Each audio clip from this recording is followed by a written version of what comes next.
the Lions Foundation not only train dog guides for the blind and visually impaired, they also train dog guides for the people who are deaf and hard of hearing, for people who have seizure disorders like epilepsy, people in wheelchairs, autism assistance dogs for children with autism, so canine companions, diabetic alert dogs, so those dogs are trained to smell the breath of their handler and alert them to when they need their sugars, and sometimes wake them up to give them their sugar, their candies.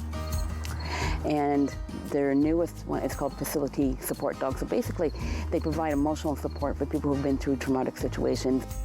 Well, the Lions Foundation provides them for free, but what they need is these fundraisers, because it's about $30,000 to train each dog. And so that's why these walks across Canada are so important. It doesn't cost anything to match these dogs. This is why we need all the money that we can raise in order to, the Lions Foundation can continue to do their work.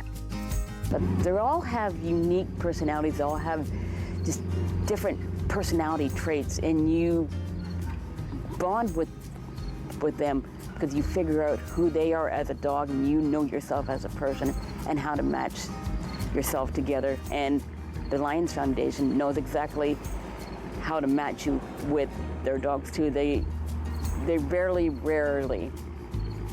do an oops. It happens, but most of the time they are pretty good at making sure that the right dog goes with the right person. Now, I was just fortunate enough, in 2020 we didn't have a in-person walk, we had a virtual walk, so I was able to raise some money. How the pandemic's really affected the Lions Foundation is that they are so far beyond in matching their dogs because they had to shut down just like most businesses. And so they're really quite backlogged in trying to get their service dogs out there or their dog guides out there and getting them matched to their handlers. So I would say they're probably anywhere from 1 year to 18 months behind because of all the different restrictions that we needed to follow.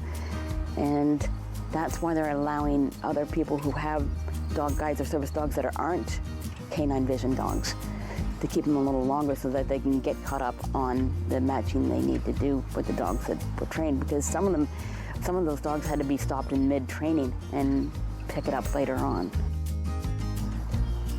I think what a lot of people don't realize is that these dogs, not only do they literally save lives, and they have, and there's lots of documentation that these dogs have literally saved lives, in a emotional sense, they also save lives. They become your companion, they become your best friend, they become for me, the extension of my left arm, or people's just, quality of life just improves when you have a service dog that knows what he or she is doing. The walk is happening this year on September the 25th at Tudhope Park. We have changed venues from Tudhope Park back to Tudhope, and there's a really nice little walking route that we'll be using. So it's with or without a dog, rain or shine, any fitness level, any age. And there's going to be prizes, some for the people and some for the puppies. And we usually have a lot of fun.